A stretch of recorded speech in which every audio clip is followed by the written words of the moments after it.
आज all India conference on GST याचं पुण्याला आयोजन करण्यात आलं होतं आणि माजी वित्तमंत्री म्हणून या कार्यक्रमात मलाही निमंत्रित केलं। आपला देश वेगाने आर्थिक व्यवस्थेमध्ये प्रगती करतोय। 2010-11 मध्ये आपल्या देशाची इकॉनॉमी ही जगात 11व्या क्रमांकावर होती, ती आज 5व्या क्रमांकावर आपली इकॉनॉमी आली असून $5 ट्रिलियन इकॉनॉमी पर्यंत जर आपण पोहोचलो तर साधारणतः आपल्या पुढे असणारी जर्मनी व जपान हे दोन्हीही देश आपल्या मागे जाऊ शकतात। आणि या दृष्टीने चार्टर्ड अकाउंटंट यांची भूमिका ही अतिशय महत्त्वाची आहे। कोणतेही खातं कोणतेही अकाउंट हे चार्टर्ड अकाउंटंटची सही झाली की यामधली प्रत्येक बाब सत्यच आहे असा साधारणतः मान्यता आहे। आणि या दृष्टीने चार्टर्ड अकाउंटंट बंधू या जीएसटीच्या संदर्भामध्ये कुठे काही त्रुटी असेल, उणीव असेल, क्लिष्टता असेल तर या बाबतीमध्ये चर्चा, संवाद, मंथनातून या कायद्यामध्ये जीएसटी कौन्सिलला काही बदल सुचवू शकते। आणि यासाठी सहजता, सुलभता व सरळता हे जे काही जीएसटीचं वैशिष्ट्य आहे, 17 कर आपण यामध्ये समाप्त केले, 23 सेस आपण यामध्ये समाप्त केले, तर या माध्यमातून आज देश 13,70,000 कोटीच्या जीएसटी पर्यंत पोहोचलाय आणि महाराष्ट्राचं योगदान देशामध्ये 20% आहे। 1,40,00,000 हे जीएसटीचे रजिस्ट्रेशन आहे।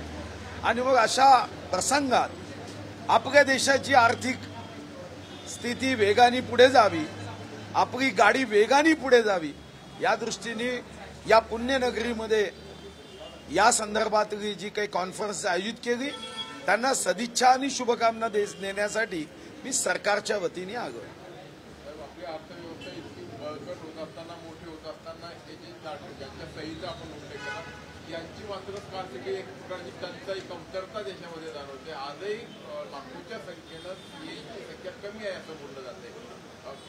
मग अशा परिषदांमधून हे मुद्दे पुढे येतात। चार्टर्ड अकाउंटंट ह्याची परीक्षा इन्स्टिट्यूट घेते, सरकार घेत नाही। आणि शेवटी बुद्धिमत्तेच्या बाबतीमध्ये सरकारने कधीही हस्तक्षेप सुद्धा करू नये। मला व्यक्तिगत रीतीने वाटतं की या संदर्भामध्ये इन्स्टिट्यूट ऑफ चार्टर्ड अकाउंटंट ही जी काही इन्स्टिट्यूट आहे ही याबद्दल विचार करेल। सरकारने कारण नसताना अशा जर विषयामध्ये हस्तक्षेप करायला सुरुवात केली तर मग आपल्याला ज्ञानाच्या बाबतीमध्ये जी 24 कॅरेटची अपेक्षा आहे त्यामध्ये दोष निर्माण होऊ शकतो।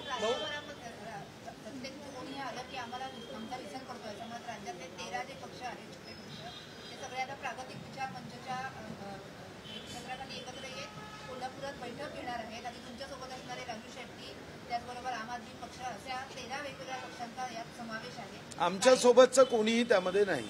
राजू शेट्टी आमच्या सोबत नाही। राजू शेट्टी नाही, ते तर फार जुनी, तुम्ही मला वाटते 2013, 14, 15चा काळ सांगताय, काळ बदलला आता। राजू शेट्टी आमच्यासोबत नाही। आमच्यासोबत नसणारे जे पक्ष आहे ते आम्ही एकत्र आल्यानंतर त्या भीतीपोटी ते एकत्र येत आहे। आपण बघतो की जेव्हा दाट एकदम गर्द अंधार असतो तेव्हा सोबत जाणारे हात मजबूत पकडण्याचा प्रयत्न करतात, तसा ते कोल्हापूरमध्ये एकमेकाचा हात मजबूत पकडण्याचा प्रयत्न करताय। त्याच्याकडे बघण्याच्या ऐवजी आम्हाला ज्यांच्या आयुष्यामध्ये अंधार आहे त्यांच्या जीवनात प्रकाश निर्माण करणं हे महत्वाचं आहे। कोण एकत्र येतोय हे आमच्यासाठी फार महत्वाचं नाही। हो, मला आता एकाने माहिती दिली, संभाजीनगरमध्ये त्याला अटकही केली। अशा पद्धतीने खोटे नाट्या पद्धतीने जर कोणी फसवण्याचा प्रयत्न केला तर गृह विभागाला अतिशय स्पष्ट सूचना देण्यात आल्या की यांना कायद्याच्या भरवंट्याखाली ठेचलंच पाहिजे। आणि विद्यार्थ्यांनी सुद्धा सावध राहण्याची आवश्यकता आहे। आपल्या गुणावर विश्वास ठेवा, आपल्या बुद्धिमत्तेवर विश्वास ठेवा. आपण आपल्या बुद्धिमत्तेच्या आधारावर नोकरी प्राप्त करण्याचा प्रयत्न करा. एजंटच्या माध्यमाने प्रयत्न करू नका, अन्यथा तुम्ही फसाल आणि दुःखात जाल. पण हा पहिला प्रकार नाहीये.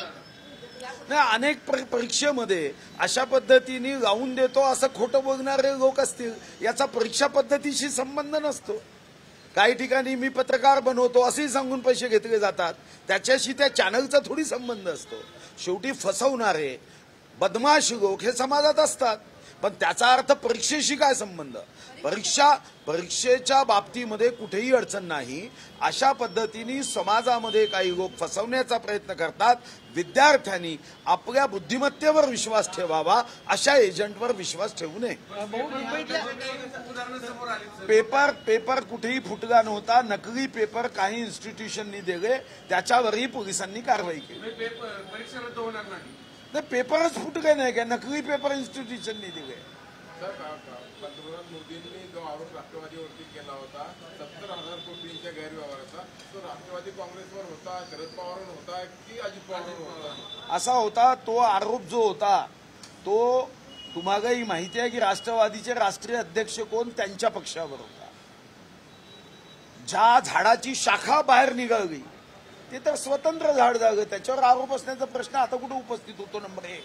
आणि नंबर 2, तुम्ही आमचा आरोप आहे असं सांगताय कारण ते आमच्यात आले म्हणून पोट दुखायला सुरुवात झाली. मग तुम्ही क्लीन चिट का दिली? हा तर आरोप भारतीय जनता पार्टीच्या देवेंद्रजींनी जेव्हा केला तेव्हा जर तुम्ही म्हणाले असते की या आरोपामध्ये तथ्य आहे तर आम्ही समजू शकलो असतो. आम्ही तर आरोप केला होता. सरकार आमचं नव्हतं, तपासणी यंत्रणा तुमची होती. आणि मग तपासणी यंत्रणा जर तुमच्याकडे होती तर तुम्ही क्लीन चिट का दिली? का एसीबीनी क्लीन चिट दिली? याचं उत्तर तात्कालिक मुख्यमंत्री श्री उद्धव ठाकरेजी, जे शरद पवारांच्या सोबत सरकार चालवत होते, त्यांनी द्यायचं आहे. आता पोट दुखवून उपयोग काय? आता प्रश्न विचारायला त्यांना आता कंठ फुटतो आहे. मग तेव्हा हा कंठ का फुटला नाही? हा कंठ का नाही फुटला? मग हेच प्रश्न निर्माण होतात ज्या आपनी काँग्रेसच्या संदर्भामध्ये अतिशय नीच आणि निम्न शब्दामध्ये उपयोग केला. ते मांडी घेऊन बसले. जे स्वर्गीय हिंदू हृदय सम्राट बाळासाहेब ठाकरे म्हणाले, काँग्रेसच्या संदर्भात वक्तव्य केलं होतं की यांच्यासोबत ज्या दिवशी जाण्याची वेळ येईल त्या दिवशी मी दुकान बंद करेन. बाळासाहेब म्हणाले होते जेव्हा छगन भुजबळांनी त्यांना अटक करण्याचा प्रयत्न केला की माझ्या आयुष्यात शेवटच्या श्वासापर्यंत मी माफ करणार नाही. म्हणून हे प्रश्न आम्हाला विचारून होत नाही. हे सरकार गरिबांसाठी काम करेल, दीनदुर्बलांसाठी काम करेल. कितीही पोट दुखू द्या, या पोटदुखीला जनताच योग्य क्षणी त्याचा इलाज करेल. वृक्षाची शाखा तुमच्याकडे आली असं म्हणत असताना तुम्ही 70,000 कोटीच्या कुऱ्हाडीने त्या वृक्षाची शाखा छाटली. नाही, असं आहे. असं म्हणणारे कोण आहे? राष्ट्रवादीचे लोक. म्हणून मला आश्चर्य आहे.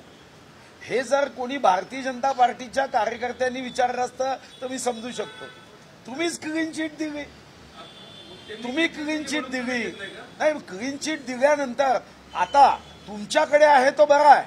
आणि माननीय मोदीजींच्या या आत्मनिर्भर भारताचा संकल्प पूर्ण करणारे, देशाला एकत्र ठेवून विश्वगौरव बनवणाऱ्या नेत्यासोबत गेले. हाच प्रश्न प्रभू रामाला तेव्हा विचारला की विभीषणाला तुम्ही का घेतलं? तो रावणाचा सक्का भाऊ होता, त्याचा डीएनए रावणाचा आहे. तर असे प्रश्न विचारणारे रामाने येत होते. प्रभू रामाला त्यांनी नाही सोडलं, तर आता राम भक्ताला कुठे सोडेल? किशोरी पेडणेकर आणि रवींद्र वाईकर यांची चौकशी होतीये मुंबईमध्ये. किशोरी पेडणेकरांवर गुन्हा नोंद झालाय आणि रवींद्र वाईकरांची देखील आर्थिक गुन्हे शाखेकडून चौकशी होती. त्यावरती तुमची प्रतिक्रिया? माझी काय प्रतिक्रिया? शेकडो केसेसच्या चौकशा महाराष्ट्रामध्ये रोज होतात. तर आपल्या काय कायद्यात नेता आगग आहे आणि गावातला छोटा माणूस आगग आहे असं कोणत्या संविधानात लिहिलं आहे का? हजारो लोकांच्या केसेस होत आहे. नेता म्हणजे गुन्ह्याचं संरक्षण कवच नव्हे. नेता होणं पांढरे स्वच्छ कपडे घालणं म्हणून तुम्हाला कोणतंही कवच कुंडल प्राप्त होत नाही. तुमच्यावर जर काही आरोप झाले तर त्याची चौकशी होणं हे क्रमप्राप्त आहे. ही चौकशी या अगोदर अनेक नेत्यांची झाली आहे. माननीय मोदीजींची सुद्धा काँग्रेसचे प्रधानमंत्री असताना सीबीआयनी चौकशी केली.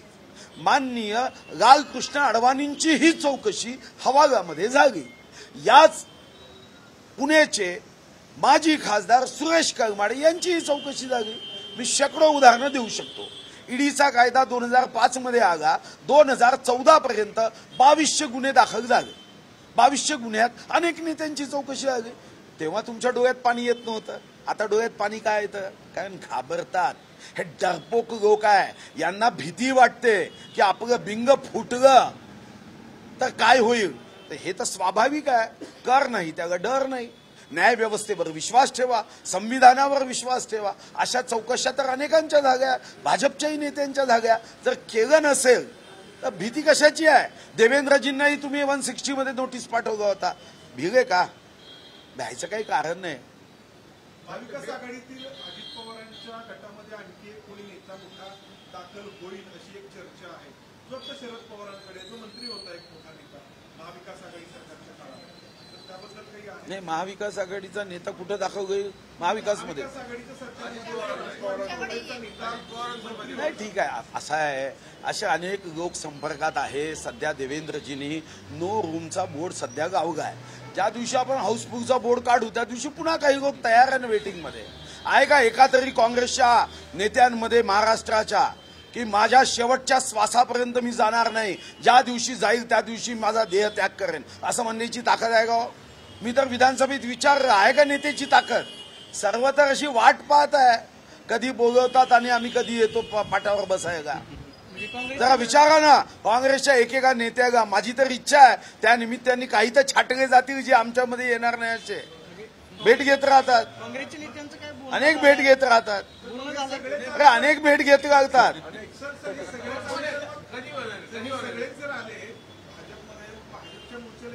त्या तपस्या और बलिदान ये भाजप की है पहचान. त्याच्यामुळे संन्यास कशासाठी? म्हणजे तुमचं म्हणणं आहे मंत्री होणं म्हणजेच राजकारण का? देशाचा झेंडा घेऊन देशासाठी काम करणं म्हणजे राजकारण नाही. नानाजी देशमुखांनी काम केलं, हजारो लाखो लोकांनी काम केलं. माननीय मोदीजींनी सुद्धा, ते तर देशाचे पंतप्रधान झाले, एक स्वयंसेवक, एक संघटक म्हणून काम केलं. तुमच्या मनातली ही भावना काढा की मंत्री होणं म्हणजेच राजकारण, नगरसेवक होणं म्हणजेच राजकारण. भारतीय जनता पार्टीचे आज महाराष्ट्रामध्ये 1 कोटी सदस्य आहे. कोणालाही एवढ्या लोकांना पद मिळू शकत नाही. आता तर आम्ही 10 जण मंत्री आहोत. सरपंच सारे केले तर 27,000 होतील. सारे जिल्हा परिषद सदस्य केले तर 4,000 होतील. मग बाकी लोकांनी काय करायचं? त्यांनी देशभक्ती से जो खून न खवगे खून नहीं वह पानी है, मातृभूमी के काम ना आए वो बेकार जवानी या भावनेने काम करतात. नमो मातृभूमी जिथे जन्मभूमी, नमो आर्यभूमी जिथे वाढभूमी. हे काही परिवारवाद नाही आहे की राष्ट्रीय अध्यक्ष ते त्यांची मुलगी खासदार, हे असा परिवारवाद भारतीय जनता पार्टीला मान्य नाही. मात्र शरद पवार असं म्हणताय, भाऊ शरद शांतीने सांगा ना, उत्तर देतोय. भाऊ याला जोडून एक चिंता काय प्रश्न करता तुम्ही? भाऊ एक होत नाही म्हणजे माझ्याकडे पुण्याची जबाबदारी नाही, विदर्भाची आहे. पण आता मी वेळ द्यायला तयार हो, काही चिंता करू नका. भाऊ याला जोडून एक प्रश्न. शरद पवार असं म्हणतायत की परिवारवादामध्ये एखादी मुलगी 1 टर्म निवडून येऊ शकते. 4-4 टर्म ज्यावेळेस लोक निवडून देतात त्यावेळेस परिवारवादाचा याच्यामध्ये प्रश्न येत नाही. लोकांनी दिलेलं हे बहुमत आहे. ठीक आहे, त्यांची व्याख्या ती आहे. भारतीय जनता पार्टीच्या काही स्वतंत्र व्याख्या आहे. त्यामुळे त्या व्याख्येशी भारतीय जनता पार्टीची व्याख्या परिवारवादाची ही आहे की तुमच्या पदाचा उपयोग करून तुमच्याच कुटुंबातल्या वंशातल्या व्यक्तींनी पुढे जाऊ नये, ही साधारणतः अपेक्षा आहे. आणि म्हणून भारतीय जनता पार्टीमध्ये दुर्मिळ एखादं उदाहरण तुम्ही बघू शकता. पण सर्वसाधारणपणे ज्या पद्धतीची, ज्या संख्येची उदाहरणं ही काँग्रेसमध्ये दिसतील ती भारतीय जनता पार्टीमध्ये तुम्हाला दिसणार नाही. तुम्ही म्हणता परिवारवादाला भाजपचा विरोध आहे, मग परिवारवादाचे लाभार्थी असलेल्या तुम्ही काय इन्कमिंग घेता? नाही, इन्कमिंग त्या पक्षाला या महाराष्ट्रामध्ये त्यांनी आपला पाठिंबा माननीय मोदीजींना दिला. त्यांनी घोषणा केली की राहुल गांधीजीच्या नेतृत्वात देश जाणं म्हणजे देशाची व्यवस्था धोक्यात टाकण्यासारखं आहे, म्हणून त्यांनी पाठिंबा दिला. आता हा पाठिंबा महाभारतातही घेतला जेव्हा सत्य असत्य, धर्म अधर्म, विकास विनाश आणि प्रगती अधोगतीचं युद्ध झालं. रामायणातही घेतला. आता तुम्ही रामालाच प्रश्न विचाराल की तुम्ही विभीषणाचा का घेतला? कारण अत्याचारी दुराचारी अशा व्यक्तीचा जेव्हा नाश करायचा असतो तेव्हा चारही युगामध्ये अशी मदत घेण्याची पद्धत आहे. त्यामुळे हा प्रश्नच उपस्थित होत नाही. तुम्हाला आम्ही मदत न घेता राहुल गांधीजी प्रधानमंत्री होणं हे काही योग्य नाही आहे. अशा वेळी अशा थेरपी उपयोगात आणाव्या लागतात. अधिवेशनामध्ये बच्चू कडू असतील किंवा एकनाथ खडसे अधिवेशनामध्ये मी तुम्हाला उत्तर देतो. अधिवेशनामध्ये बच्चू कडू असतील किंवा एकनाथ खडसेंनी आरोप केलेला आहे. अजित पवारांनी फोन करून सुद्धा सार्वजनिक खात्यातलं जे काम आहे 25 कोटींचं ते झालं नाही. बच्चू कडू तुमच्याच सरकारमध्ये सामील आहेत. बच्चू कडू असं म्हणतात की कर्जमाफीची घोषणा केली मात्र अनेक शेतकऱ्यांची कर्ज माफ झालेली नाही. कधी कधी कर्जमाफीची जी घोषणा केली तुम्हालाही माहीत असेल की उद्धवजी मुख्यमंत्री झाल्यानंतर 6 मार्च 2020ला त्यांनी घोषणा केली 1 फुटी कवडी तर सोडा तांब्याचा पैसा दिला. मग 8 मार्च 2021ला घोषणा केली 1 पैसा दिला नाही. मग तिसरी घोषणा 11 मार्च 2022ला केली. या घोषणेनंतर त्यांनी पैसा दिला नाही. पण आता जे सरकार आलं आहे महायुतीचं त्या सरकारने साधारणतः 80% खात्यामध्ये नियमित कर्ज भरणाऱ्यांच्या 50,000 रुपये टाकले. जसं उदाहरण चंद्रपूर आहे 13,000 पैकी 12,000 खात्यात पैसे टाकले. काही लोक राहिलेत कारण राज्यामध्ये अनेक निर्णय आपण करतोय ज्याचा आर्थिक ताण असतानाही गरीबों के सन्मान में महायुती मैदान में या भावनेतून आपण काम करतोय. तुम्हालाही माहित आहे की शेतकऱ्यांना आता आपण 6,000 रुपये देण्याचा निर्णय केला. 1 रुपयामध्ये पीक विमा दिला ज्याचा भार 1500 कोटी येणार आहे. 41 लक्ष निराधार योजनेमध्ये असणाऱ्या विधवा परित्यक्त्या घटस्फोटिता निराधार बहिणी किंवा जे ज्येष्ठ नागरिक आहे ज्यांचं पालन पोषण करत नाही यांना श्रावणबाळ योजना 41 लक्ष लोकांना आपण मदत करतोय. आपण या ठिकाणी महात्मा ज्योतिराव फुले जनआरोग्य योजनेमध्ये 1,50,000 वरून आता 5 लक्षाची मर्यादा केली आणि जी आर्थिक मर्यादा होती ती काढली. आता यामध्ये या राज्यातला कोणीही व्यक्ती 12.5 कोटी लोक यामध्ये याचा उपयोग घेऊ शकतात. जर त्यांना आर्थिक अडचण असेल तर ते घेऊ शकतात. आपण महिलांसाठी बसमध्ये 50% डिस्काउंट दिलं. 75 वर्षापेक्षा जे जास्त आहे त्यांना आपण सूट दिली.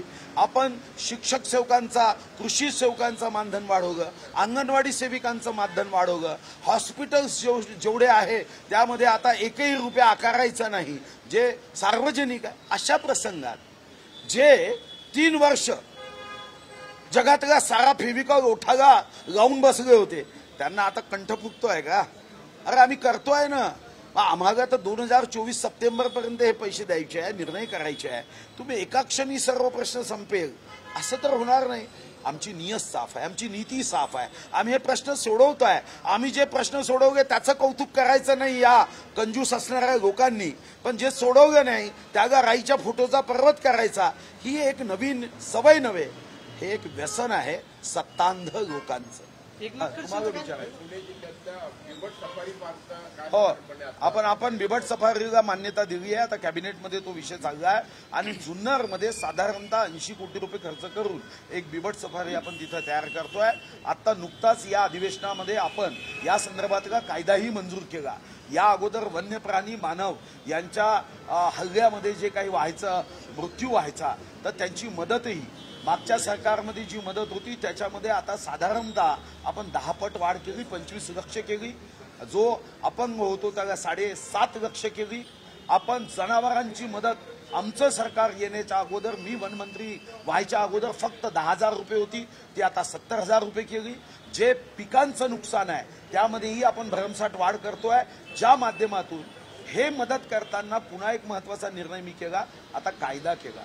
या कायद्यामध्ये 30 दिवसात जर मदत दिली नाही तर त्यांच्या अधिकाऱ्यांच्या पगारातून व्याज वसूल करण्याची सुद्धा आपण व्यवस्था केली आहे आणि 30 दिवसात ती मदत करावीच लागेल असा कायदा आपण पारित केला आहे. कारण शेवटी पर्यावरणाचं रक्षण हे सुद्धा तेवढंच पवित्र कार्य आहे आणि जे लोक आपला जीव या वन्य प्राण्यांची संख्या वाढत असताना भारत सरकारच्या कायद्यामुळे जेव्हा अशा पद्धतीने हमले होतात आणि यासाठी वनावर असणारं अवलंबनही आपण कमी करतोय. डॉक्टर श्यामाप्रसाद मुखर्जी जनवन योजना आणली. आता पुढच्या कॅबिनेटमध्ये आपण कुंपणाच्या संदर्भामध्ये आपण चालू आहे. काही नवीन प्रयोग करण्याचा आपण निर्णय केला आहे की वन आणि जन या दोघातला संघर्ष कमी व्हावा आणि जंगल से जीवन के मंगल तक असा साधारणतः महाराष्ट्राचा जंगल क्षेत्रामध्ये असणाऱ्या गावाचा प्रवास. भाऊ शेवटचा प्रश्न. देशाची अधिवेशनाच्या काळामध्ये मंत्रिमंडळ विस्ताराची घोषणा केली होती. अमित शहांचा दुसरा दौरा होतोय आठवडाभरात पुण्यामध्ये. चर्चा काय कधी मंत्रिमंडळ? मला वाटतं की फिजिक्सच्या पेपरमध्ये फिजिक्सचाच प्रश्न विचारला पाहिजे, केमिस्ट्रीचा विचारू. हा प्रश्न कोणाला विचारा? तुम्ही माननीय मुख्यमंत्र्यांना विचारा. हा मुख्यमंत्र्यांचा अधिकार आहे. हा अधिकार माझा नाही आहे की मंत्रिमंडळाचा विस्तार कधी होईल. हा संपूर्ण अधिकार हा माननीय मुख्यमंत्र्याचा आहे. त्यामुळे याच्या संदर्भात उत्तर तेच देतं. 105 आमदारांना फक्त 10 मंत्रिपद, 40 आमदारांना 10, पुन्हा 40ला 10. हा अन्याय नाही का तुमचं? असा अन्याय होतो का? मग बाकी जे 105 आमदार आहेत त्याच्यापैकी काही मंत्री जागेवर बाकी आमदारांनी काय करायचं? विठ्ठल विठ्ठल करायचं. हो, तुम्हाला भारतीय जनता पार्टी समजलीच नाही. कारण पुण्यामध्ये शरद पवार साहेबांचा जास्त प्रभाव होता एकेकाळी. त्याच्यातून ह्या हवेमध्ये जो काही परिणाम झाला आहे तो परिणाम फक्त आणि फक्त स्वार्थ दिसतो. 105 आमदारापैकी सर्व मंत्री केले तरी 43च होतात. बाकीच्यांचं काय करायचं? तुमची जी भाषा भाव आहे, आशय आहे, असा आहे. शेवटी मी पुन्हा तुम्हाला सांगतोय की देशहितासाठी, राष्ट्रहितासाठी कधी कधी असे निर्णय घ्यावे लागतात आणि भारतीय जनता पार्टीचा कार्यकर्ता असे निर्णय आनंदाने स्वीकारतो. आपल्याला असे प्रश्न कधीच उपस्थित होत नाही की आमची पदं कमी झाली, आमची संख्या कमी झाली, आमचे मंत्रीपदं कमी झाली, आमची खाती कमी झाली. हा भावच आमच्यात नसतो. आमच्याकडे प्रेसिडेंट प्रिसाइड, बॉडी डिसाइड हा भाव असतो. भाऊ काल प्रकाश आंबेडकर 105 आमदार आहेत आणि तुम्ही निष्ठावंत कार्यकर्ते आहात भाजपचे. तुम्ही कधी मुख्यमंत्री होणार? नाही, मी तर मुख्यमंत्री व्हायचा प्रयत्न कधीच करत नाही. सीएम पेक्षा कॉमन मॅन चा सीएम मला महत्वाचा आहे आणि त्यासाठी माझ्या विभागाच्या माध्यमातून मला जे जे करता येतं ते मी करतो. राज्यगीत करायचं त्याच्यात पुढाकार मी घेतला. अफजल खानाच्या कबरीचं अतिक्रमण हटवण्यासाठी 29 जुलै 1953 पासून मागणी होती. कोणी हिंमत करत नव्हता. माझ्यासमोर फाईल आली, एका मिनिटात ते काढले. वाघ न काढण्याचा प्रयत्न झाला, पण ईश्वर कृपेने आणि छत्रपती शिवाजी महाराजांच्या आशीर्वादाने आता वाघ न काढण्याची सुद्धा इच्छा ही माझ्या माध्यमातून पूर्ण होत आहे की त्यामध्ये मला ब्रिटन सरकारने सांगितलं वाघ न काढू. महाराष्ट्राचं टिकवूड कास्ट हे ज्या प्रभू रामाच्या मंदिरासाठी राजस्थानमधून दगड गेला, पत्थर गेला, इथून मी पूर्ण लाकूड पाठवलं की माझा छत्रपती शिवाजी महाराजाच्या महाराष्ट्राचंही प्रभू रामाच्या मंदिरामध्ये योगदान असलं पाहिजे. सेंट्रल विस्टा तयार झालं. आमच्या लोकशाहीचं मंदिर आहे. पण तुम्हाला आश्चर्य वाटेल की या देशातला कन्याकुमारी पासून काश्मीर पर्यंत, कामरूप पासून कच्छ पर्यंत कोणताही भौगोलिक क्षेत्राचा खासदार असो त्याला जावं लागेल महाराष्ट्राच्या लाकडी दरवाजातूनच. कारण ते लाकूड आमच्या महाराष्ट्राचं आहे. आम्ही या अगोदर महाराष्ट्राने नेहमी पुढे घेतलाय आणि आमचा प्रयत्न राहिलाय. सीएम नव्हे, दिल्लीचेही तख्त राखतो महाराष्ट्र माझा. या देशामध्ये असे किती मुख्यमंत्री, किती मंत्री आले हे आमच्यासाठी महत्वाचे नाही, कार्य महत्वाचं आहे.